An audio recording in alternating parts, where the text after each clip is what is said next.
차렷! 그냥 준비 태극 사자 시작!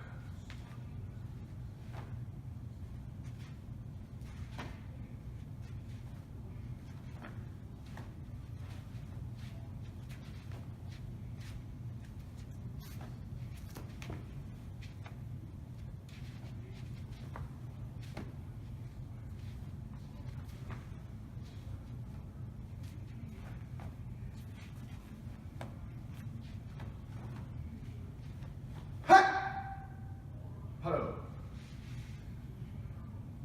Sure.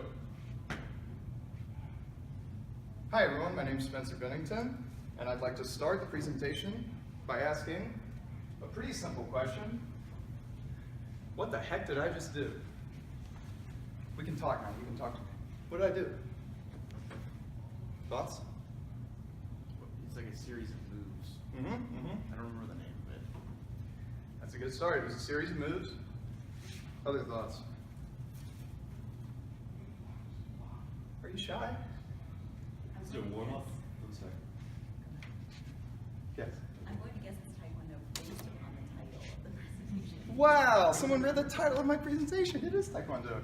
Okay. What were you going to say, sir? Was that a warm-up ritual? In a sense. Ritual is probably a better thing that I'd like to focus on. It doesn't necessarily have to be a warm-up, but I did choose that particular ritual to help me kind of get my jitters out. So we're going to talk a little bit more about that. What else?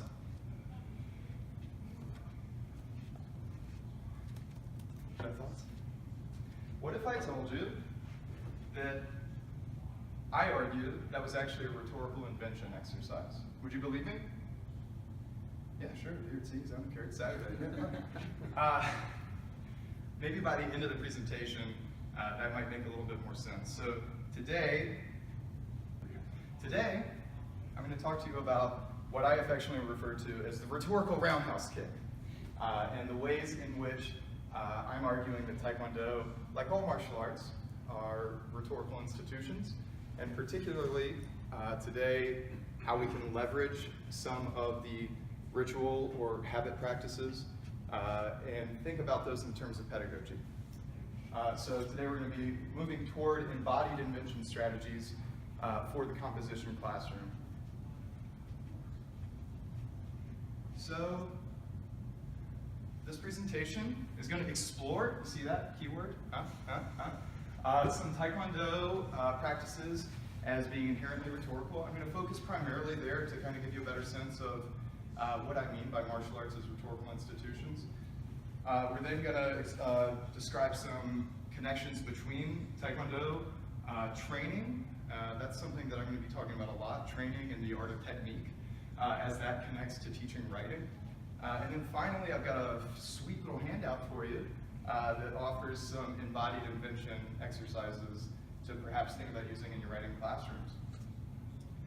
So Rachel very bravely told us that I was doing Taekwondo, and that's true. But many of you may wonder what exactly Taekwondo is. Show of hands, anyone ever done any martial arts? No? Yes, I can tell you whatever I want. Taekwondo is a Korean martial art, particularly known for its high-flying kicks. So anytime you're watching an action movie and someone jumps up and spins around 5 times and pow, pow, pow, pow, pow, that's probably Taekwondo. It's derived from Shotokan karate, a Japanese style, but no Taekwondo master will admit that for rhetorical reasons that I'll explain in a minute. Like many martial arts, it was originally implemented as a military combative, used pretty frequently in the Korean War. It was then reinvented as symbolic of the South Korean ethos, really spun towards a heavy nationalistic flair. And then after the Vietnam War era, Taekwondo was thought of as a cultural export and marketed and monetized to the point where it is today as an Olympic medal sport. So I just kind of want to walk you through some of those major eras. Beginning around 1955, these pictures are a little grainy. But what we see here is one of the founders of traditional Taekwondo, General Choi Hong-hee. He was the first to give Taekwondo its name and present a demonstration team that toured around internationally after the Korean War. And as you can imagine, this kind of performance took on the air of a sort of military parade. It was very much demonstrations as a show of force to other stronger nations, because at the time, South Korea, post-World War II and then post-Korean War, was one of the poorest nations on the planet. So General Choi did something very interesting that was adopted from some of the more traditional karate styles, which is he implemented a series of moves, the more ritualistic practice of what we now call forms. You may hear me describe them as pumsae, that's a Korean term for forms. But they are a choreographed system of blocks, punches, kicks that can be ascribed meaning. And so General Choi came up with like 36 of these things. And they all were tied to this kind of Korean nationalism and mythology. So each one was representative of a particular national hero. And you can see how that kind of embodied storytelling, that narrative, can really forward this idea of, look at us, strong new nation, right? And so those are some of the things that teams like this would tour around and demonstrate, as well as jumping off of each other's shoulders and breaking concrete and all sorts of fun things like that. But my research particularly focuses on the rhetorical force of the forms themselves and how they display an ethos to other countries, other cultures. So General Choi and his gang were the driving force for the spread of Taekwondo in the first couple of decades. But because of various political splits, General Choi was sort of ousted by the South Korean government. His federation, the ITF, International Taekwondo Federation, was replaced by the KTA, Korean Taekwondo Association, and then a federation that's actually in place today that I'm a part of. I don't know if there's a WT anywhere on here, but World Taekwondo. The World Taekwondo mission was slightly different because this is the period when the South Korean government really saw the benefit of trying to export culture as a commodity. And particularly in the 70s and the Vietnam War era, one of the major spreads of Taekwondo was because foreign military officers were being trained in the art. And so if we have American officers coming back, various European officers traveling abroad, they're taking that art with them. And this is very aptly timed because manuals like this, Korean karate, were hitting the shelves for English-speaking audiences during the kind of Bruce Lee Kung Fu craze. So this branding, Korean karate, was very particular, very specific, because it was something that especially American audiences could identify with and be interested in. And about this time, this is when we segue from being a more traditional military art to something that's still rough and tough and tumbly, but that's appealing to a wider general civilian audience. I wish I had a clicker, you know? And so the 70s was a pivotal period because this is when the general masses started practicing Taekwondo more as an Eastern art connected to sort of mysticism and spiritualism, like many of the Kung Fu craze, karate craze sort of practices. But the ultimate goal for the South Korean government was to make sure that Taekwondo found its place in the Olympics, which is what we see here. I believe this is a photo from the first medal event in Sydney in 2000, where you can now see the art has evolved to digital scoring equipment, safety equipment. There's many more rules in place that distinguish it from other traditional martial arts. And it's now evolved to the point where Taekwondo is more a combat sport than anything. And similarly, you can see photos like this that promote Taekwondo tourism, right? Come to South Korea, right? Spend all this money on this vacation, and you can train in this palace with real masters, and you can visit this place where Taekwondo was born, right? So that's sort of the era that we're in now of Taekwondo's cultural commodity. And so you can see just through a few different examples like that, that martial arts as an institution can be branded and rhetorically invented over and over to outside audiences. Now, this brief history shows some of those outward rhetorical thrusts, but what I focus on primarily is some of the internal rhetorics, and that'll circle back to the form that I started this presentation with. In various manuals teaching Taekwondo and techniques, there's embedded within them various Eastern rhetorics, primarily from Taoism and Confucianism, about how to conduct your body, how to be a good person, and how to perform those civic duties through training. And it's that sort of focus that I'm here to talk to you about today. So, where do these things come from? You saw on my original background this logo here. Does any of this look familiar to anyone? Any part of it? Some part of it. Come on, talk to me. It's the I Ching. The I Ching. Oh, +1. Gold star. The I Ching. So, can you tell us a little bit? What do you know about that? So, I Ching is like, well, it's a series of like broken or unbroken lines, and they're arranged in trigrams. And then you can put those two trigrams as a hexagram, and each one of those corresponds to an element. And so you can ask the I Ching a question, and then you get an element back, and it usually corresponds to something like an answer. Right. So the I Ching is one of pre-China's earliest classics. It's one of the oldest texts that we have available for study. And just as you described, and what's your name? Ben. Ben, just as Ben just described, primarily its original use, what we call the Book of Changes is what it roughly translates to, is these sort of divining purposes of asking questions, kind of fortune telling. But the trigrams are particularly what I focus on, and that's what's surrounding this image here. I'm sure we've all seen this, right? What's this? What do we call this? The yin yang. The yin yang, right? So traditionally, this symbol is actually called a taji, which means something like supreme ultimate. What we know as yin yang are actually these two forces here. So yin being the receptive force, yang being the creative force that balance each other out. So where do we get these trigrams? Well, any broken line is that receptive force, the yin. Any solid line is the yang. And so when you put them together in a series of 3, then we have 8 constituent parts that represent balance, or the Tao, the Taji.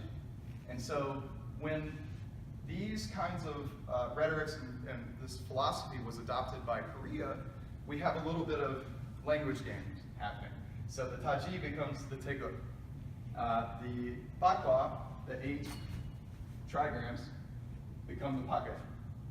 Okay? So if you hear me use these terms, I'm referring to the same principles. It's just been adopted by the Korean culture. And so what's so interesting to me is in a lot of the Taekwondo manuals that I'm studying for my dissertation, the 8 forms, one of which you saw me do, that a person must master before testing for their black belt, they're each mapped onto one of these trigrams and the principle that it represents, suggesting that in order to test for a black belt, you must at least begin to understand each individual principle of balance through your body.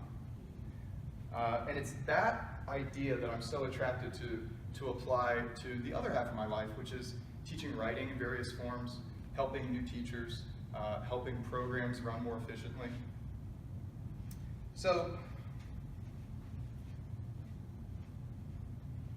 my main argument then in the dissertation work that I'm doing is that these 8 principles operate very similarly to what we know as Greek topoi. These are the commonplace sort of themes and principles that we keep coming back to as a basis for Taoist rhetoric specifically. And they pop up all over various East Asian martial arts and are embodied and performed through the habit practice of things like pumsae. And so combining that idea with something like Deborah Hawkey's bodily arts, we can begin to see how we might consider some of the topoi we think are important in contemporary education could be performed, habituated, embodied through different pedagogical practices. And so, just to give you an idea, I'm not going to read through all of this, but what I've outlined here are the 8 individual principles that we find in the palgwe, what they're sort of symbolized by, and particularly what I'm labeling as the topos, what each principle represents. So things like creativity, joyfulness, spontaneity, confidence, non-action. That might be like a weird one for us to hear. Non-action, what's that all about? Adaptability, commitment, receptiveness, right? So the idea is that in order to achieve balance, each one of those principles must be embodied, performed, and habituated. And so how, if we think this is important, how do we get our writing students to do this? And more importantly, how is this related to this, right?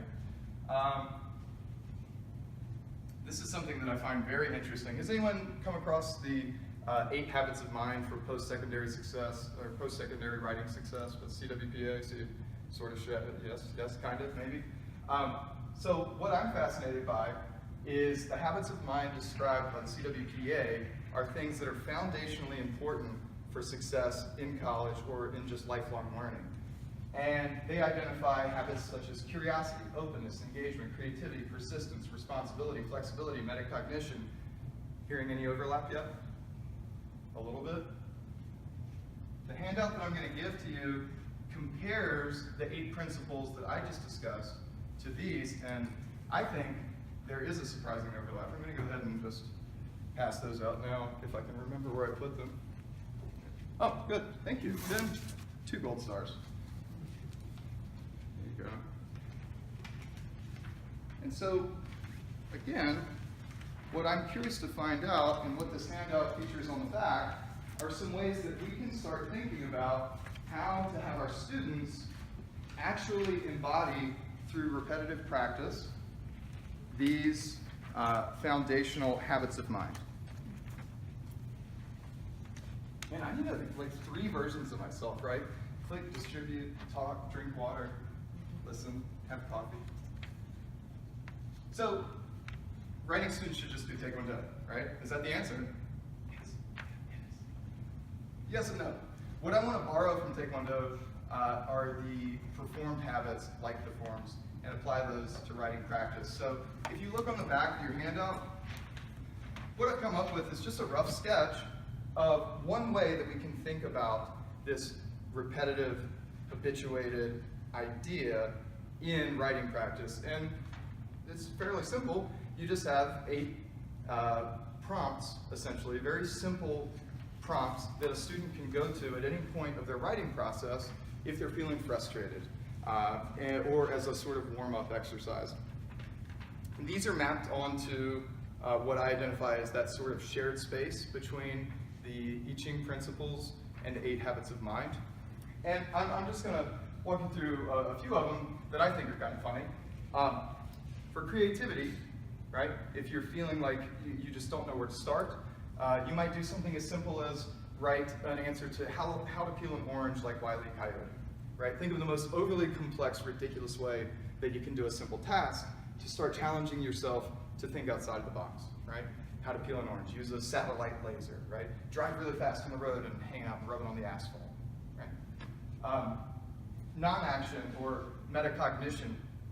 How do we start thinking about the work that we're doing and train our students to be more reflective about what they're producing and what they want? One exercise that I really like is revision as reflection. So looking at a piece of writing and trying to go paragraph by paragraph and do these 2-word summaries, right? To see if what you thought you wrote matches up as sort of subject, verb, what's actually on the page. I tried to give these all cute names, but it didn't really work. One that I am particularly proud of is this one for flexibility. It could be anything, even a boat. So take a draft and rewrite it as a completely different genre. This is probably something that you do with your students in one form or another. prescribe to them, here's the genre, make it a recipe, make it song lyrics, make it something else, to try and see how you could communicate similar ideas in a different form. And then finally, with commitment, I sort of stole this from one of my office mates who's an MFA, who said one of the hardest things I ask my students to do is write a page about something, but each sentence has to be exactly 5 words long. And it's to train you through that process of doing something that feels like drudgery, just to know that at the end, you could accomplish something if you keep with it, if you commit. So these are prompts as examples.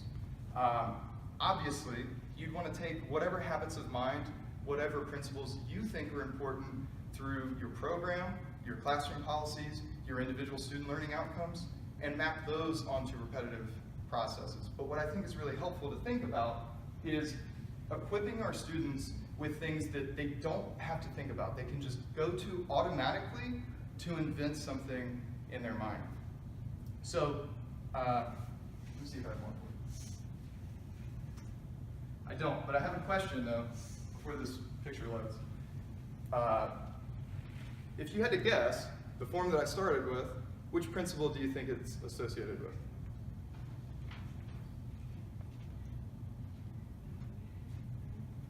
Did I give you the cheat sheet? No? Oh my God, it's not okay. You're guessing in the dark. There you go. Any thoughts? Probably number 4. Number 4! So smart. Ben, you're my star student. Love it. Number 4, for confidence. Because I'm so nervous to come up here and talk to you. And so the way these function are, I do that practice and I meditate actively on that one principle so that by the time I'm done, all the jitters are out and I'm ready to kick butt and take names. I wish this sweet picture popped up because I wanted you to know that you can kick it with me on social media. I took this sweet hi-ya on the Outlook the other day. But if you have any questions, I'd be happy to hear them. And please connect with me if you think this is something interesting. And most importantly, thank you for your time.